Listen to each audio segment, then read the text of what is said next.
서기 80년 로마 콜로세움입니다. 5만 명의 관중이 내뿜는 광기 어린 함성이 고막을 찢습니다. 경기장 한복판 나무 구조물에 한 여인이 쇠사슬로 묶여 있습니다. 실오라기 하나 걸치지 못한 채 공포에 질린 여인. 그때 거대한 황소가 풀려납니다. 단순히 죽이려는 게 아닙니다. 훨씬 더 끔찍한 목적이 있죠. 군인들이 미리 준비한 건 나무로 만든 암소 모형이었습니다. 그들은 여자를 모형 안으로 억지로 밀어넣고 굶주린 황소가 그녀를 덮치게 만듭니다. 이건 단순한 처형이 아닙니다. 황소와 정을 통했다는 파시파의 왕비의 신화를 재현한 쇼였죠. 관중은 열광합니다. 어린아이들은 구경하고 원로원 의원들은 이 광경을 보며 웃음을 터뜨립니다. 이것이 바로 로마식 엔터테인먼트의 실체입니다. 꾸며낸 이야기가 아닙니다. 실제로 벌어진 일이죠. 시인 마르티알리스가 콜로세움 개장식에서 이 장면을 직접 목격하고 기록으로 남겼습니다.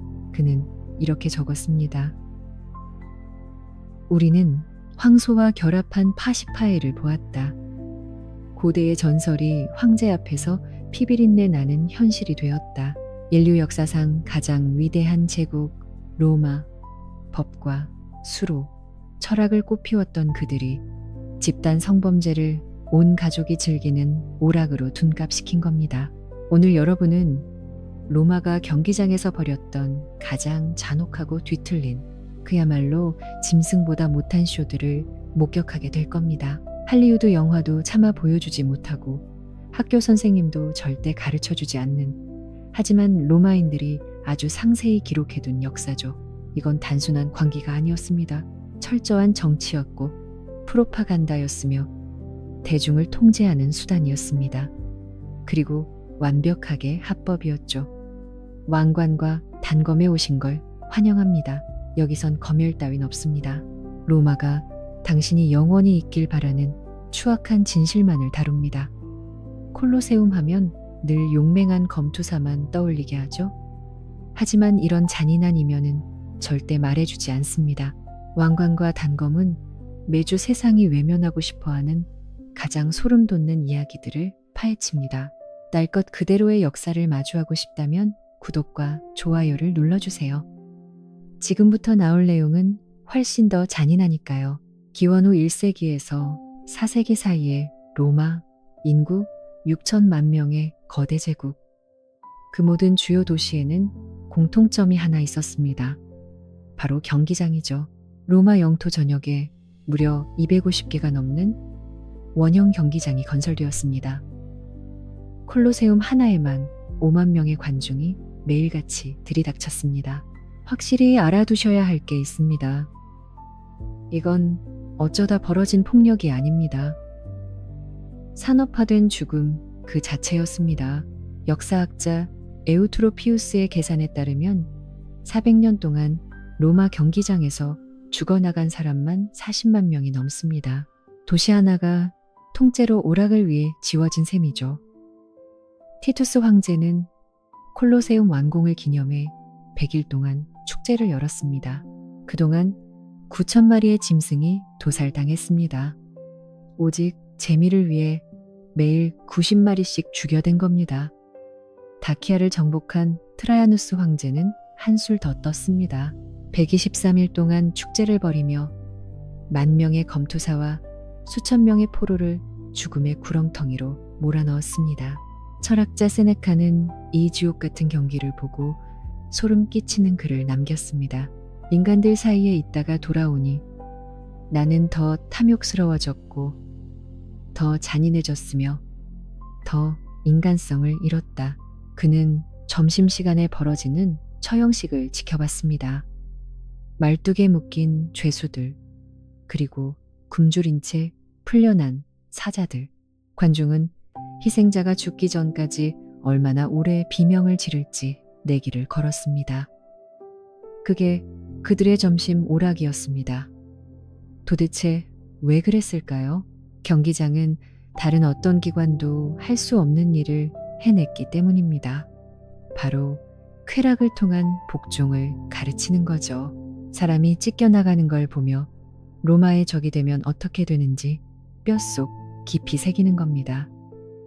누군가 죽어갈 때 환호하는 순간 당신은 이미 제국의 공범이 됩니다. 그 공범의식을 만드는 게 핵심이었습니다. 역사학자 카시우스 디오에 따르면 로마는 도로 건설이나 학교, 병원보다 경기장 오락에 더 많은 예산을 쏟아부었습니다. 기원 후 2세기 무렵이 되자 아프리카에서는 사자를, 갈리아에서는 죄수를, 유대 땅에서는 기독교인을 실어 나르는 거대한 죽음의 공급망이 완성되었습니다. 이건 아주 체계적이고 관료적이었으며 철저히 계산된 일정이었습니다. 잔혹함에 중독된 시민들에게 매일 배달되는 죽음이라는 상품이었던 셈이죠. 지금까지 들으신 건 시스템의 이야기입니다.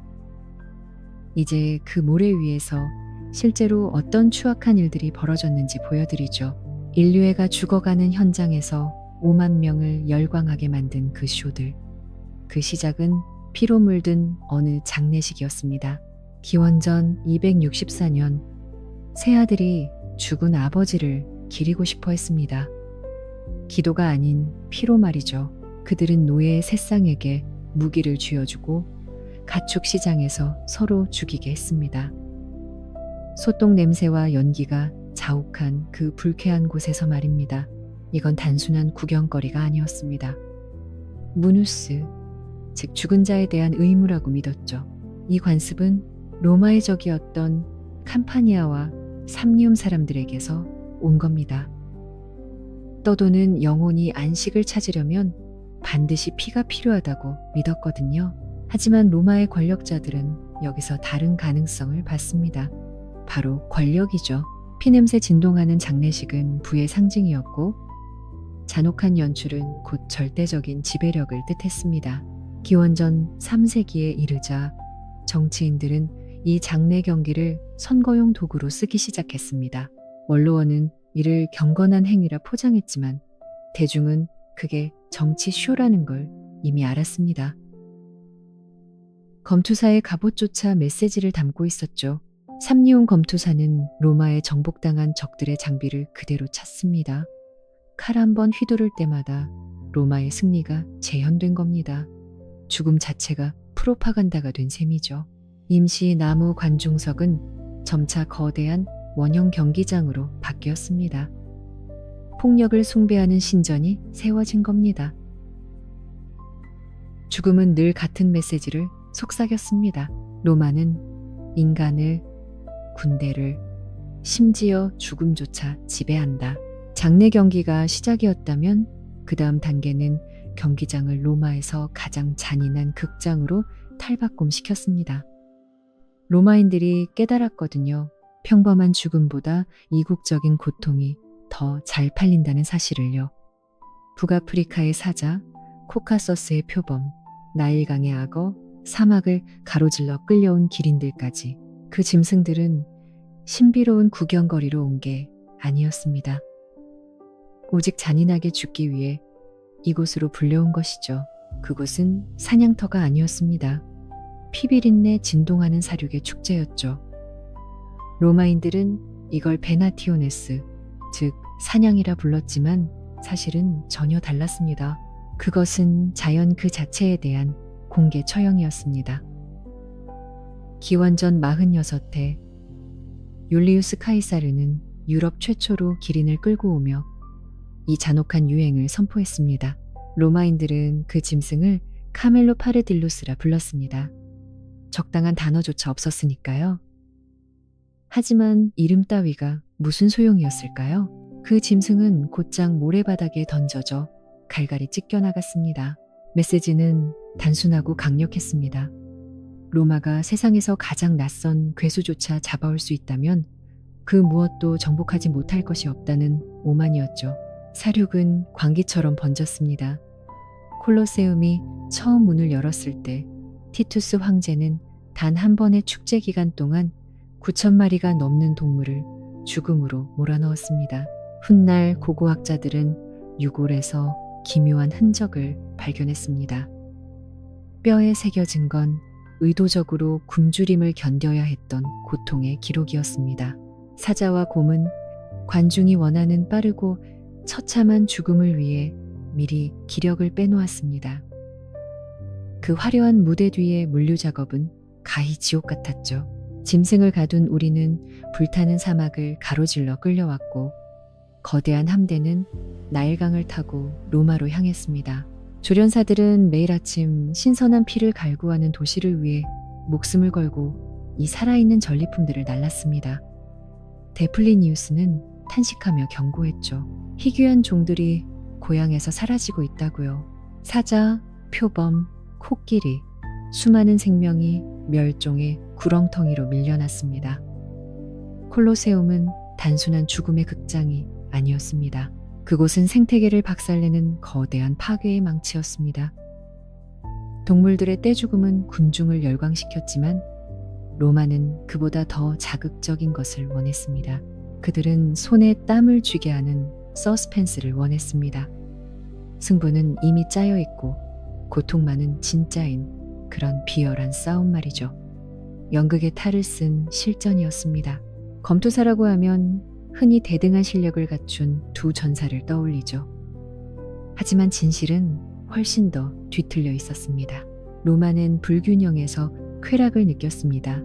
오직 잔인함을 위해 설계된 대결이었으니까요. 죄수와 범죄자들은 광대 옷을 입고 나무칼 한 자루만 쥔 채 아레나로 떠밀려 나갔습니다. 상대는 노련한 살인귀들이었습니다. 죽음이 확정된 이들이 허우적대며 쓰러질 때 군중은 야유를 보냈습니다. 스포츠라는 이름을 빌린 공개 처형이었죠. 무기는 그저 연극 소품에 불과했습니다. 그물과 삼지창을 든 레티아리우스, 그리고 그물을 튕겨내도록 특수 제작된 투구를 쓴 세쿠토르의 대결을 보십시오. 이건 기술의 싸움이 아닙니다. 긴장감의 유희일 뿐이죠. 그물이 낚을 것인가, 칼이 먼저 뚫을 것인가, 때로는 한 명의 검투사가 수많은 적을 홀로 상대해야 했습니다. 어떤 때는 부대 전체가 충돌의 경기장을 시체와 피가 뒤섞인 늪바닥으로 만들기도 했습니다. 투구는 그 자체로 고문 도구였습니다. 어떤 투구는 시야를 극도로 제한해 검투사를 눈먼 장님으로 만들었고 관중들은 그 비틀거림을 보며 배를 잡고 웃었습니다. 또 다른 투구는 너무나 무거워서 고개를 들고 있는 것조차 지옥 같은 고통이었습니다. 갑옷은 보호장구가 아니라 형벌이었죠. 검투사들은 로마의 패배한 야만족의 옷을 입어야 했습니다. 그들의 처참한 패배는 로마는 언제나 승리한다는 사실을 각인시켰습니다. 하지만 이보다 더 끔찍한 이들이 있었습니다. 바로 싸울 의지조차 없는 희생자들이었습니다. 그들은 오로지 군중의 웃음소리 속에서 비명을 지르며 죽어가기 위해 그 자리에 서 있었습니다.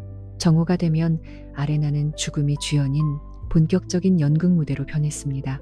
로마인들은 이걸 담나티오 아드 베스티아스라고 불렀습니다. 짐승에 의한 처형이죠. 범죄자, 탈영병, 노예들이 신화의 탈을 쓴 처형극의 억지 배우가 되었습니다. 처벌은 죄목에 맞춰 정교하게 설계되었습니다.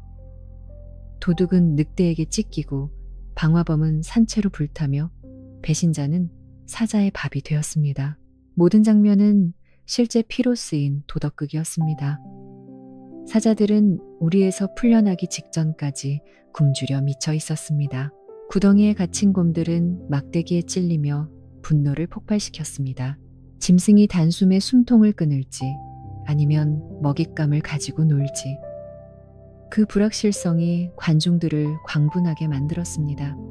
트라야누스 황제가 다키아를 정복하고 벌인 축제에서는 123일 동안 수만 명의 포로가 학살당했습니다. 우발적인 게 아니었습니다. 철저히 계산된 연극의 막이었죠. 모든 죽음은 관중의 아드레날린을 위해 정교하게 다듬어졌습니다. 역사가 스트라보는 말뚝에 묶인 포로들 앞에 멧돼지가 풀려나던 순간을 기록했습니다. 움직이는 것만 공격하도록 훈련된 멧돼지들이 포로의 배를 갈랐고 사람들은 그 비명이 얼마나 오래 갈지를 두고 내기를 걸었습니다. 이건 정의가 아니었습니다. 도덕이라는 얇은 가면을 쓴 추악한 오락이었죠. 여기서 잠깐 멈춰보죠. 벌써 수천 명의 인간과 수많은 생명이 멸종하며 무대 소품으로 전락했습니다. 하지만 이게 로마가 저지른 최악의 일이라고 생각하신다면 오산입니다. 진짜 끔찍한 건 죽음 그 자체가 아니라 죽음을 예술로 승화시키려 했던 가학증이니까요. 죽는 것만으로는 부족했습니다. 그들은 로마의 신화를 자신의 육체로 직접 연기하며 최후를 맞이해야 했습니다. 죄수들은 비극적인 영웅 역할을 강요받았습니다. 짐승을 길들였다는 전설적인 음악가 오르페우스처럼 말이죠. 신화 속에서는 동물들이 매혹되었지만 아레나에서는 달랐습니다. 노래하던 중 풀려난 곰이 오르페우스를 덮쳐 살점을 뜯어냈습니다. 시인 마르티알리스는 이 광경을 목격하고 기록했습니다. 우리는 오르페우스를 보았다. 그가 조금만 더 늦었어도 짐승들이 복종했겠지만 결국 그는 찢겨 죽었다. 또 다른 희생자는 다이달로스 역할을 맡았습니다. 조잡한 가짜 날개를 달고 공중에 매달렸던 그는 아주 잠깐 비행하다가 아래 대기하던 짐승들의 입속으로 곤두박질 쳤습니다. 마르티알리스는 비웃으며 적었죠. 그는 진짜 깃털을 발았을 것이다. 가장 구역질 나는 건 파시파에와 황소의 연극이었습니다. 기계소와 결합하는 장면을 강제로 연출한 뒤 처형과 굴욕, 외설이 뒤섞인 채 짐승에게 물어뜯기게 했습니다. 테르툴리아누스는 당시의 참혹함을 이렇게 기록했습니다. 여성 포로들이 때로는 여사제 옷을 입고 군중 앞에서 능욕을 당한 뒤 비참하게 죽임을 당했다고 말입니다. 로마에겐 지배하지 못할 게 없었습니다. 사람도, 그리고 그들이 믿는 신화까지도요. 영웅부터 악당, 왕과 여왕까지 전부 말이죠. 그 누구도 로마의 잔인한 무대 위 소품이 되는 걸 피할 수 없었습니다. 사형수들은 화려한 옷을 입은 채 구경거리가 되어 고통 속에 죽어갔습니다. 살점과 피로 쓴 선전물이었죠. 평범한 땅이, 경기장은 이제 시시해졌습니다. 로마는 더 자극적인 걸 원했습니다. 로마인들은 물었습니다. 경기장을 통째로 물에 잠기게 하면 어떨까? 사막 한가운데 바다를 만들고 거기서 사람들을 죽이는 거야. 가짜 해전인 나우마키아는 광기 어린 쇼였습니다. 물 자체가 사람을 죽이는 흉기로 변했으니까요. 기원전 46년 율리우스 카이사르는 티베르강 근처에 거대한 구덩이를 파고 물과 전함을 가득 채워 넣었습니다. 수천 명의 포로가 배에 강제로 태워졌습니다. 연기가 아니었습니다. 상대 함대를 진짜로 죽여야만 했죠. 박수 소리에 맞춰 죽어야 할 운명이었던 겁니다. 화살과 강철이 난무하는 떠다니는 도살장이었죠. 아우구스투스는 이걸 더 키웠습니다. 기원전 2년 그는 600m에 달하는 거대 호수를 만들었습니다. 오직 이 쇼를 위해 전용 수도교까지 건설했죠. 30척의 군함이 포로들을 가득 태운 채 충돌했습니다. 살아서 나갈 길은 없었죠. 바다조차 지배한다는 로마의 과시였습니다. 자연도 황제의 고집 앞엔 무릎을 꿇었습니다. 서기 52년 클라우디우스는 해전을 위해 푸치노 호수의 물을 다 빼버렸죠. 죽으러 가는 자들이 황제께 인사드립니다. 포로들의 이 처절한 외침이 들리시나요? 역사상 가장 소름 끼치는 대사 중 하나가 탄생한 순간입니다. 콜로세움도 물을 채워 해전을 하고 다음 날엔 물을 빼 검투를 했습니다. 잔인함이 공학기술과 만난 결과였죠. 제국이 저물어 갈수록 쇼는 더 타락했습니다. 이제 로마는 넘지 말아야 할 선까지 넘기 시작합니다. 여성을 강제로 벌거벗겨 싸우게 하거나 난쟁이 혹은 맹수와 맞붙였습니다. 풍자 작가 유베날리스는 비웃었지만 기록은 이 싸움이 진짜였음을 말해줍니다. 성별의 경계는 무너졌고 어둠은 짙어졌죠. 로마의 갈증은 끝이 없었습니다. 죄수들에게 기름 젖은 옷을 입히고 산채로 불을 붙였습니다. 테르툴리아누스는 이들을 살아있는 횃불이라 불렀습니다. 단순한 처형이 아닌 공포를 새기는 경고였습니다. 연기가 하늘로 솟구치고 사람들이 비명을 지를 때 옆에선 아이들이 뛰놀고 상인들은 와인을 팔았습니다. 동방에서 건너온 처형 방식도 무대에 올랐습니다. 사람들이 점심을 먹는 동안 죄수들은 나무틀에 못 박혔죠. 죽음은 더뎠습니다. 며칠을 버티는 사람도 있었고 관중은 그걸 지켜봤습니다. 심지어 황제까지 검투사가 되었죠. 쇼에 미친 콤모두스 황제는 헤라클레스 분장을 하고 나타나 미리 다리를 못쓰게 만든 맹수 수백 마리를 도살했습니다. 검투사들과도 싸웠지만 전부 조작된 판이었습니다. 황제가 지는 건 애초에 불가능했으니까요. 박수는 강요되었습니다. 역사가 카시우스 디오는 콤모두스가 735번이나 검투 경기를 치렀다고 기록했죠. 승리마다 굴코에선 100만 세스테르티우스가 빠져나갔습니다. 신앙을 버리지 않은 기독교인들은 사자밥이 되거나 불에 타 죽었습니다. 누군가의 죽음이 대중의 유흥거리로 전락한 겁니다. 이건 법 집행이 아니었습니다. 로마의 권위에 도전하는 세력을 짓밟기 위한 잔인한 정치 선전이었을 뿐이죠. 지금까지 11가지의 쇼를 살펴봤습니다.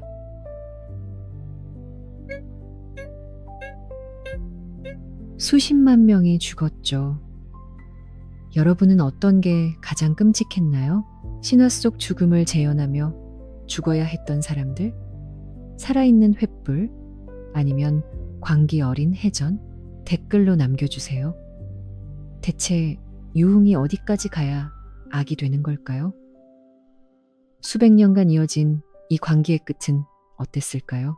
제국 말기, 로마는 군비나 기반 시설보다 경기장 쇼에 더 많은 돈을 쏟아붓기 시작했습니다. 모두가 환호한 건 아닙니다. 세네카는 말했죠. 사람들 사이에 있다 돌아오니 나는 더 탐욕스럽고 잔인한 비인간이 되어 있었다. 폭력은 경기장 담장을 넘어 로마인들의 일상을 서서히 도구로 물들였습니다. 기독교인들에게 이곳은 박해의 현장이었습니다. 테르툴리아누스는 불의를 스포츠로 즐기는 제국을 향해 비수를 꽂았습니다. 경제적으로도 이 쇼들은 로마의 부를 갉아먹는 괴물이었습니다. 통치자들은 전임자보다 더 화려한 쇼를 열기 위해 국가 재정을 파탄냈습니다. 문화는 썩어갔습니다. 기계를 잃은 시민들은 그저 값싼 빵과 끝없는 구경거리만을 갈구했죠. 유베날리스는 이를 빵과 서커스라 조롱했습니다. 화려한 쇼에 대한 집착은 로마가 무너지고 있다는 증거였습니다. 국경은 뚫리고 돈은 말라갔습니다. 결국 경기장들도 하나둘씩 무너져 내렸죠. 5세기 콜로세움의 함성은 멈췄습니다. 고통을 즐기라고 가르친 사회가 과연 살아남을 수 있었을까요? 역사는 아니라고 답합니다. 이 이야기가 불쾌하면서도 눈을 뗄 수 없었다면 지금 좋아요를 눌러주세요. 당신이 일어날 것 그대로의 잔혹한 진실을 원한다는 뜻이니까요. 책 속에 숨겨진 기괴한 비밀들을 더 알고 싶다면 구독하세요. 매주 새로운 역사적 악몽이 찾아옵니다. 오늘날 콜로세움의 잔해 속에 서보세요. 5만 명의 함성과 맹수의 포효, 그리고 비명소리가 여전히 들리는 듯합니다. 웅장한 돌의 겉모습에 속긴 쉽지. 하지만 그 돌이 밝혀있는 진짜 이유는 다들 애써 잊으려 해. 잔인함도 반복되면 일상이 되는 법이야. 로마의 경기장은 단순한 사육장이 아니었어. 대중이 무엇에 웃고 누구에게 복종할지 설계하는 거대한 통제장치였지. 피 튀기는 사냥과 비명 속에 재현되는 신화들. 이 모든 광기는 결국 단 하나의 목적, 권력이 영원할 거라는 착각을 심기 위해 존재했어. 무너진 폐허가 우리에게 던지는 섬뜩한 경고지. 폭력을 축제로 즐기는 문명은 결국 자신들이 보낸 박수갈채 소리에 파묻혀 멸망한다는 것. 그런데 말이야, 죽음을 유흥으로 바꾼 제국이 과연 로마뿐이었을까? 인신공양이라는 이름으로 로마보다 훨씬 더 기괴한 짓을 저지른 문명이 또 있거든. 지금 화면에 뜨는 영상을 확인해봐. 그럼 다음 악몽에서 기다릴게.